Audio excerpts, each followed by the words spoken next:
and gentlemen, today, this is Tuesday, we have our last interview of the day with Jodi Norgaard. Thank you for joining us, Jodi. Welcome. Thanks for having me. Good to see you again. Good to see you. Jodi and I met a few years ago. Let me tell you a little bit about Jodi.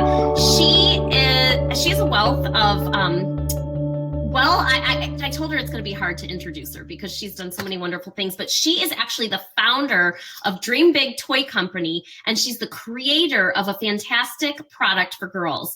And I'm going to kind of hand it over to you, but since she's created that, she has been on a fantastic journey spreading an empowering message through her speaking engagements. She actually just did a TEDx talk a few months ago that is fantastic. And I'm going to, while you kind of tell us a little more about your journey, I'm going to link to the TEDx talk in the comments below so people can hear that. I found that to be really transformational. I got a lot out of that. So Jodi, tell us a little bit more, like, what did you do before you decided to start a toy company and these awesome products? Well, it was kind of a journey. Once I graduated from college, whatever, in my late 20s, I started my first business. So I had an entrepreneurial, mindset from the beginning. Yeah, for sure. And then I ended up selling the business. Well, I'm in Chicago, so Oprah became one of my biggest clients. So her company did, which was so cool. But I know. I never got to meet her, but I did sign her name a lot. But when I was pregnant with my third child, my husband has a job that he works a lot. So we thought, okay, third kid, someone needs to hold down the fort. So I said I would sell my business. I would stay home, for, a couple years. I always knew I'd go back to work, but I was literally a stay-at-home mom raising three small kids. I know. And that honestly was such a hard job, but I mean, I loved it, but I you know how that goes, you get a shower and if you're lucky, and that's a big thing. But so I had the three little kids, and then I just had this like aha moment. And it just really changed my life. And I can tell you what that is if you want to jump right in. Yes, let's go for it. Okay. Absolutely. So it was when my daughter was 9 years old. So she's the middle of my three kids. I have two boys on either end. So she was 9 at the time, and she had just gotten done playing soccer. So it was on a Saturday afternoon in the fall, and she's looking super cute in her little soccer uniform, like a totally normal kid, right? Pigtails are all crazy. And so we have to get a gift for a friend of hers for a birthday party she was attending. So we run to this toy store in our town, and we're, frantically going up and down aisles when a line of dolls just stopped me in my tracks. They had on short skirts, crop top, belly button ring, big hair, lots of makeup. And I look at my little girl and I look at these dolls, and I'm like, I pick up one of the dolls, and the name on the hang tag is Lovely Lola. And I have Lovely Lola with me. If you want this is the doll. So as you can see. Oh, look at Lovely Lola. Right. So this is the doll that kind of did it in for me. I literally had a fit in the toy store. I was like, there is not one parent out there that wants their daughter to look, act, or be called Lovely Lola. So I decided to do something about it. And I actually bought this doll, obviously, and to show my husband. And my daughter is like, Mom, is that the birthday gift for Matt? I'm like, no, I'm buying it to show Dad, which even more like, why are you buying this creepy doll for Dad? But I had to show him, and I said, hey, listen, I really think that I can do something about it. I'm really sick and tired of the images out there that are marketed to girls. And, girls are strong, they're smart, they're adventurous, they like to get dirty, they like to, they like to use their minds. They're normal people. And at this young age, I saw that we started marketing sex to them. I mean, when I saw the images that were marketed to my boys at that same age, it wasn't that. It was more about, how can you be aggressive, and how can you be a scientist, and how can you be, the best you can be. And the girls, it was like, well, yeah, you can be a scientist, but, maybe it's, you have to make your own fingernail polish, or you can make your own jewelry, or, it's like, wait a minute. Yeah. There's just like, we lose that balance once they become 6 or 7, with products that are marketed to them, and in the characters in their media as well. So I literally, I was on a mission. And what did you do? Tell everyone. Can you hear me? Yeah, I think you might need. You want me to put headphones? Okay. Yeah. So while I'm doing that, I'll just continue on.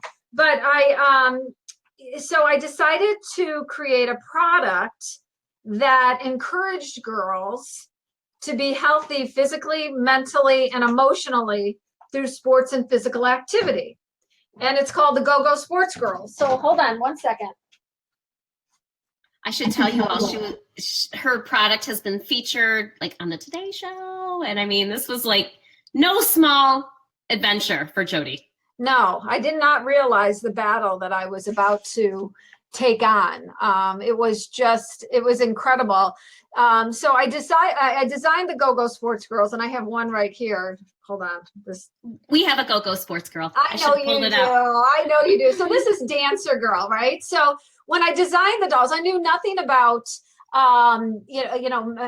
manufacturing. I knew nothing about the toy industry or designing. I'm not a toy designer, but I figured, I'm like, you know what, I can figure it out. So I decided that I would measure my daughter and all of her friends to make sure that these products were in correct proportion to a little girl's body. Fantastic. Right. And so, and because little girls should play with products that look like little girls, not, dolls that look like are women. Called Lovely Lola. Right. It's still, literally, Lovely Lola entered, our lives like 11 years ago. And I'm still like frustrated and furious over that doll. So your dolls are proportioned correctly, and you brought them to market. And what, was there a lot of acceptance when you brought them to market? Tell us about that journey. Well, my first sale was to the United States Tennis Association. I'm a big tennis buff, and I literally was, I'll never forget it. It was my first sale. And I'm like, I was in the car. I had just picked up bagels for the kids. And I'm like, I'm just going to call the United States Tennis Association. I'm feeling like I had a connection, but I didn't. So I call them. And I get to the right person. I tell her what I'm doing. And she said, great, we'll take 500 for the New York US Open in 2008. And I'm like, this is great, right? A good first sale. So 500 sold out in 6 days. And my next goal was to launch the entire line of 9 different dolls at the New York Toy Fair in 2009. And I thought, okay, I have a good product, I have a good message, and now I know I have a good test. So I'm going to take Toy Fair by storm. Well, not so much. And this is when I realized that I was going to have a long journey ahead of me. I had so many buyers come up to my booth saying, I love your product. It is great, but it'll never sell. And I'd say, and so that was your response from the market, from the toy industry. And so, and I'd ask, why won't it sell? And the comments I got were, it's not mainstream. And I thought, okay, how do you become mainstream? That was the first thing that went through my mind. And then the next one was, great product, but girls like fashion. Can you create a fashion doll? And I'm like, are you kidding me? That's my point. Girls like more than fashion, right? I'm positive as a mother of a daughter and as a woman, it's kind of, low on that list there, or at least in the middle. I like fashion. Everybody likes to look nice, but, it's not that, that's not the only thing they like. So I also realized at that time too, that mainstream ideas never create change, and I was creating change. So I put the mission in front of the business because, for 5 years, I really dug my heels in and I didn't make a whole lot of money. I had enough to keep me going. But what kept me going was the media. I had a feature on the Today Show. I'd get calls from, winning the top awards in the toy industry, being on, becoming part of Gretchen Carlson's Female Power Panel. And I mean, I knew I had to pull somewhat our culture wanted, and a vibe of that, parents wanted more for their kids too, their girls too.